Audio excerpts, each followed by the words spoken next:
Hi friends, നമസ്കാരം. ഇന്ന് ഞാൻ പറയുന്നത് വ്യത്യസ്തമായൊരു ടോപ്പിക്കാണ് കേട്ടോ.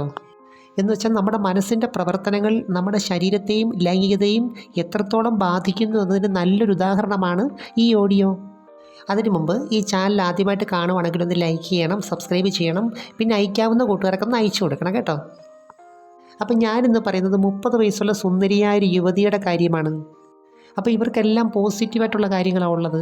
നല്ലൊരു ഫാമിലിയുണ്ട്, നല്ലൊരു പങ്കാളിയുണ്ട്, നല്ലൊരു മകളുണ്ട്, പിന്നെ അത്യാവശ്യം നല്ല സാമ്പത്തികമുണ്ട്, പിന്നെ വലിയ സൗന്ദര്യമൊന്നുമില്ലെങ്കിലും നല്ല സ്ട്രക്ചറുണ്ട് കേട്ടോ. അത് കണ്ട് മോഹിക്കാത്ത ആരുമില്ല. ഹസ്ബൻഡിനെ സംബന്ധിച്ച് നാട്ടിലും വിദേശത്തുമായിട്ടാണ് ജോലിയും ബിസിനസ്സും ഒക്കെ. പുള്ളിക്കാരനെ സംബന്ധിച്ച് ലൈംഗികതയിൽ കുറച്ച് താല്പര്യമൊക്കെ കൂടുതലാണ്. PhD എടുത്തെന്ന് വേണേൽ പറയാം. പക്ഷേ പുറമേ കണ്ടാൽ അങ്ങനെയൊന്നും തോന്നത്തില്ല കേട്ടോ. നന്നായിട്ട് വെറൈറ്റി ആസ്വദിക്കുന്ന ആളാണ്. വിദേശത്താണെങ്കിലും ഇടയ്ക്കൊക്കെ മസാജിന് പോകാറുണ്ട്. അതുമായിട്ട് ബന്ധപ്പെട്ട കാര്യങ്ങളൊക്കെ ഇഷ്ടമാണ്. അതുപോലെ ആരോഗ്യമൊക്കെ അത്യാവശ്യം നന്നായിട്ട് മെയിൻറ്റെയിൻ ചെയ്യുന്ന ആളാണ് കേട്ടോ. ചിലർക്ക് എത്ര തിന്നാനുണ്ടെങ്കിലും കട്ട് തിന്നുന്നത് ഒരു പ്രത്യേക ഇഷ്ടമാണ്. അത് സ്ത്രീയിലും ഉണ്ട്, പുരുഷന്മാരിലും ഉണ്ട് കേട്ടോ. എന്നുവെച്ചാൽ പുള്ളിക്കാരൻ നാട്ടിലുണ്ടെങ്കിൽ മിക്കവാറും എല്ലാ ദിവസവും ബന്ധപ്പെടാറുണ്ട്. അതുപോലെ ഈ യുവതിക്കൊരു കൂട്ടുകാരിയുണ്ട് കേട്ടോ. വളരെ ഇൻറ്റിമേറ്റാണ്. അവർ തമ്മിൽ അങ്ങോട്ടും ഇങ്ങോട്ടും എല്ലാ കാര്യങ്ങളും ഷെയർ ചെയ്യാറുണ്ട്. അതുപോലെ എന്ത് കാര്യം ചെയ്യുമ്പോഴും ഇവരോട് ആലോചിക്കുകയും പറയുകയൊക്കെ ചെയ്യാറുണ്ട്. ഒരു ഉപദേഷ്ടാവാണെന്ന് വേണേൽ പറയാം. ചില സമയത്ത് മണിക്കൂറുകളോളം സംസാരിക്കും. പറയുന്ന എല്ലാം ഗോസിപ്പാണ്. പിന്നെ മറ്റേ കാര്യവും പറയും. ഈ കൂട്ടുകാരിയെ സംബന്ധിച്ച് നാട്ടിൽ നടക്കുന്ന എല്ലാ കാര്യങ്ങളും ന്യൂസ് കിട്ടാറുണ്ട്. അപ്പോൾ ഇവരുടെ ഒരു പ്ലസ് പോയിൻ്റ് എന്താണെന്ന് വെച്ചാൽ അങ്ങോട്ടും ഇങ്ങോട്ടും വലിയ വിശ്വാസമാണ് രണ്ടു പേർക്കും. അതുപോലെ ഈ കൂട്ടുകാരിയുടെ ഒരു പ്രത്യേകത എന്താണെന്ന് വെച്ചാൽ ഇച്ചിരി ആത്മീയത കൂടുതലുണ്ട്. ആത്മീയത എന്ന് പറഞ്ഞാൽ ശരിയായ ആത്മീയതയല്ല, ഈ അന്ധവിശ്വാസപരമായ ആത്മീയതയുണ്ടല്ലോ, അതുമായിട്ട് ബന്ധപ്പെട്ട ചില കാര്യങ്ങൾ, അതിനോടൊരു പ്രത്യേക ക്രേസാണ്. അപ്പോൾ ഈ യുവതിയുടെ ചുറ്റുപാടിനെക്കുറിച്ച് ഏകദേശം മനസ്സിലായല്ലോ. അപ്പോൾ ഇവരുടെ യഥാർത്ഥ പ്രശ്നം എന്താണെന്ന് വെച്ചാൽ കഴിഞ്ഞ 6 മാസമായിട്ട് രതിമൂർച്ച സംഭവിക്കുന്നില്ല. എന്നുവെച്ചാൽ പങ്കാളിയായിട്ട് ബന്ധപ്പെടുമ്പോൾ മാത്രമല്ല, സ്വയംഭോഗം ചെയ്യുമ്പോഴും ഇല്ല. എന്നുവെച്ചാൽ ഏത് രീതി ചെയ്താലും എത്ര സമയമെടുത്ത് ചെയ്താലും ഇവർക്കത് സംഭവിക്കുന്നില്ല. എന്നാൽ പങ്കാളിയോട് ഒരു ഇഷ്ടക്കുറവ്, ദേഷ്യം, വെറുപ്പ് അങ്ങനെയുള്ള കാര്യങ്ങളൊന്നുമില്ല. അവർ തമ്മിൽ വളരെ സ്നേഹമാണ്. എന്നാൽ ചില സമയങ്ങളിൽ വരുന്നത് അഭിനയിക്കുന്നതായിട്ട് പുള്ളിക്കാരന് തോന്നുന്നുണ്ട്. ഈ സ്ഥിരമായിട്ട് ബന്ധപ്പെടുന്ന പങ്കാളികളെ സംബന്ധിച്ച് അവർക്ക് പെട്ടെന്ന് ഐഡൻറ്റിഫൈ ചെയ്യാൻ പറ്റും ഇതിനകത്ത് വരുന്ന മാറ്റങ്ങൾ. എന്നുവെച്ചാൽ താല്പര്യത്തോടാണോ ചെയ്യുന്നത്, താല്പര്യം അഭിനയിക്കുകയാണോ എന്ന് പെട്ടെന്ന് മനസ്സിലാവും. പ്രത്യേകിച്ചും ഇതിനോട് താല്പര്യമുള്ള പുരുഷന്മാരാണെങ്കിൽ. എന്നുവെച്ചാൽ നമ്മൾ ഏത് കാര്യം ചെയ്യുമ്പോഴും ഇഷ്ടത്തോടാണ് ചെയ്യുന്നെങ്കിൽ, അല്ലെങ്കിൽ താല്പര്യമായിട്ടാണ് ചെയ്യുന്നെങ്കിൽ നമ്മുടെ ബോഡി ലാംഗ്വേജിൽ അതറിയാൻ പറ്റും. പ്രത്യേകിച്ചും ലൈംഗികതയായിട്ട് ബന്ധപ്പെട്ട സമയത്ത് താല്പര്യമുള്ളവരാണെങ്കിൽ അവർക്ക് ആ ദിവസം ഒരു പ്രത്യേക സന്തോഷമായിരിക്കും. അവരുടെ വേഷത്തിലും രൂപത്തിലും ഭാവത്തിലുമൊക്കെ അവരത് പ്രകടിപ്പിക്കും. അതുപോലെ ഇതുമായിട്ട് ബന്ധപ്പെട്ട കാര്യങ്ങൾ പുരുഷൻ പറയുമ്പം അവരത് ആസ്വദിക്കാറുണ്ട്. അതിനനുസരിച്ച് റെസ്പോൺസ് ചെയ്യും.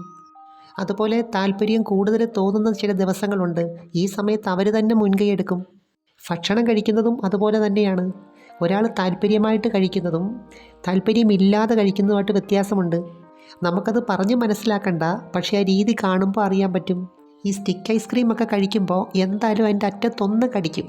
കാരണം അതിനോടൊരു ഇഷ്ടം കൊണ്ടാണ്. ചുരുക്കി പറഞ്ഞാൽ നമുക്ക് താല്പര്യമുള്ള കാര്യത്തിനോട് നമ്മൾ അറിയാതൊരു ആവേശം കാണിക്കും, ഒരാർത്തി കാണിക്കും, ഒരു എക്സൈറ്റ്മെൻറ്റ് കാണിക്കും. അപ്പോൾ കുറേ നാളായിട്ട് ഇങ്ങനെയുള്ള കാര്യങ്ങളൊന്നും ഈ യുവതിയുടെ ഭാഗത്തൊന്നും കാണുന്നില്ല.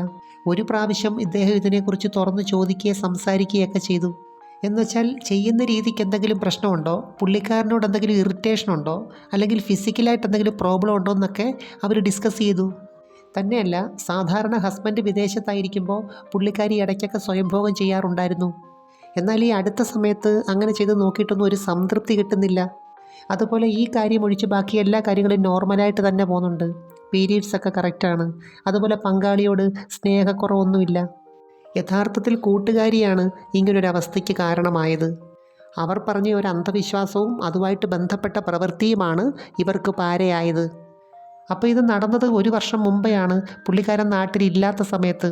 എന്നുവെച്ചാൽ കൂട്ടുകാരി പറഞ്ഞ ഇതാണ്: ഒരു ബുക്കിൻ്റെ ഏകദേശം 1 പേജോളം വരുന്ന കുറേ വരികൾ ഒരു ദിവസം 10 പ്രാവശ്യം ചൊല്ലണം. അപ്പോൾ ഈ 3 മാസം ലൈംഗികപരമായിട്ടുള്ള എല്ലാ ചിന്തകളിൽ നിന്നും പ്രവൃത്തികളിൽ നിന്നും വിട്ടു നിൽക്കണം. അപ്പോൾ ഈ ഒരു കാര്യം തുടർച്ചയായിട്ട് ചെയ്യുവാണെങ്കിൽ 6 മാസത്തിനകം അത്ഭുതകരമായിട്ടുള്ള പോസിറ്റീവായിട്ടുള്ളൊരു വാർത്ത കേൾക്കും. അതുപോലെ അവർ സ്നേഹിക്കുന്നവർക്കാർക്കും രോഗങ്ങൾ ഉണ്ടാകത്തില്ല, സൗന്ദര്യം വർഷങ്ങളോളം നിലനിൽക്കും, അങ്ങനെ കുറേ കാര്യങ്ങൾ. യഥാർത്ഥത്തിൽ ഇത് കൂട്ടുകാരി പറ്റിക്കാൻ വേണ്ടി ചെയ്തതല്ല, അവർക്ക് എവിടുന്നോ കിട്ടിയൊരു ഇൻഫർമേഷനാണ്. അതുകൊണ്ട് രണ്ടുപേരും ഇത് പ്രാക്ടീസ് ചെയ്തു, ഒരു ദിവസമൊക്കെ തീരുമാനിച്ച് ഒരേപോലെ. അതുപോലെ ഇതിനകത്ത് 2-3 പേരുടെ ഉദാഹരണമൊക്കെ പറയുന്നുണ്ട്, ഇങ്ങനെ പോസിറ്റീവായിട്ടുള്ള വാർത്ത കേട്ടിട്ടുള്ളവരുടെ. അപ്പോൾ രണ്ടുപേരും ഒന്നിച്ച് ചെയ്യുമ്പോൾ ഒരു കൂട്ടുണ്ട്. തന്നെയല്ല, ഇതുമായിട്ട് ബന്ധപ്പെട്ട കാര്യങ്ങൾ സംസാരിക്കുകയും ചെയ്യാം. തന്നെയല്ല, 2 പേർക്കും അനുകൂലമായ സാഹചര്യമാണ്. കൂട്ടുകാരി കല്യാണം കഴിച്ചിട്ടില്ല, ഇവിടെ പങ്കാളി വിദേശത്താണ്. പിന്നെ തനിയെ ചെയ്യുന്ന കാര്യം മാത്രം നിയന്ത്രിച്ചാൽ മതിയായിരുന്നു. പക്ഷേ അതിനകത്ത് 2 പേര് ശരിക്കും ബുദ്ധിമുട്ടി കേട്ടോ. സാധാരണ 2 പേരും ഇതിനകത്ത് പല പല പരീക്ഷണങ്ങളും നടത്താറുള്ളതാണ്. അതിനെപ്പറ്റി അവർ ചർച്ച ചെയ്യാറുമുണ്ടായിരുന്നു. അങ്ങനെ 2 പേരും 3 മാസം വിജയകരമായിട്ട് പൂർത്തിയാക്കി. അപ്പോൾ ഇവിടുത്തെ ഒരു വിഷയം എന്താണെന്ന് വെച്ചാൽ, കൂട്ടുകാരിയെ സംബന്ധിച്ച് കാര്യങ്ങളൊക്കെ പഴയതുപോലായി.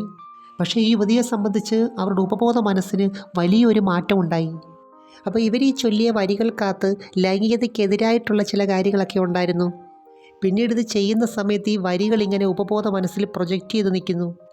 ചില ആൾക്കാരെ സംബന്ധിച്ച് മനസ്സിനകത്തൊരു വിശ്വാസം കൊടുക്കുന്നത് അൺകണ്ടീഷണലായിട്ടായിരിക്കും. അത് അന്ധപരമായ വിശ്വാസമാണെങ്കിലും അങ്ങനെ തന്നെയാണ്. എന്നുവെച്ചാൽ മനസ്സിനെ സ്വാധീനിക്കുന്ന ഏത് കാര്യവും അൺകണ്ടീഷണലായിട്ട് ചെയ്യുന്നു. അപ്പോൾ ഇങ്ങനെയുള്ളവർ സ്നേഹിക്കുകയാണെങ്കിലും അന്ധമായിട്ട് സ്നേഹിക്കും, ശത്രുതയാണെങ്കിലും അന്ധമായിട്ട് കാണിക്കും. അപ്പോൾ 6 മാസത്തിനകം എന്തെങ്കിലും അത്ഭുതകരമായിട്ടുള്ള വാർത്ത കേൾക്കാനായിട്ട് അവരിങ്ങനെ വെയിറ്റ് ചെയ്തിരുന്നു, ആ വിശ്വാസത്തോടു കൂടി. പക്ഷേ 6 മാസം കഴിഞ്ഞിട്ടും പ്രത്യേകിച്ച് പോസിറ്റീവായിട്ടുള്ള ഒരു വാർത്തയും കേട്ടില്ല 2 പേർക്കും. ഈ പൂന്തോട്ടത്തിൽ നല്ല പൂക്കളൊക്കെ ഉണ്ടെങ്കിലും ഇടയ്ക്ക് വണ്ട് വന്ന് തേൻ കുടിച്ചെങ്കിലേ പൂവിനൊരു സന്തോഷമുള്ളൂ. അങ്ങനെ സൈക്കോതെറാപ്പിയൊക്കെ ചെയ്ത് അവരുടെ ആ പ്രശ്നത്തെ മാറ്റിയെടുത്തു. പക്ഷേ ഇപ്പോഴത്തെ വിഷയം അതല്ല, അവർക്കിപ്പോൾ ആവേശം കൂടുതലാണ് പണ്ടുള്ളതിനെക്കാട്ടിലും. തന്നെയല്ല, കുറച്ച് നാൾ ഒന്നും ചെയ്യാൻ പറ്റാത്തതിൻ്റെ ഒരു ദേഷ്യവും നിരാശയും ഒക്കെയുണ്ട്. അതുകൊണ്ട് പുള്ളിക്കാരന് വർക്ക് വളരെ കൂടുതലാണ്. കാരണം മുൻകൈ എടുക്കുന്ന ഇവർ തന്നെയാണ്. നേരത്തെ കുറച്ചൊക്കെ നിർബന്ധിക്കണമായിരുന്നു കാര്യം നടക്കണമെങ്കിൽ. ഇപ്പം പകൽ സമയത്താണെങ്കിലും സാഹചര്യം അവർ തന്നെ ഉണ്ടാക്കും. അപ്പം ഞാൻ പറയുന്ന ഇതാണ്, നമ്മുടെ ഉപബോധ മനസ്സ് ഏത് രീതിയിൽ പ്രവർത്തിക്കുന്നോ നമ്മുടെ ബ്രെയിൻ സിസ്റ്റം, നമ്മുടെ നെർവസ് സിസ്റ്റം അതിനനുസരിച്ച് പ്രവർത്തിക്കാനുള്ളൊരു ടെൻഡൻസി കാണിക്കും.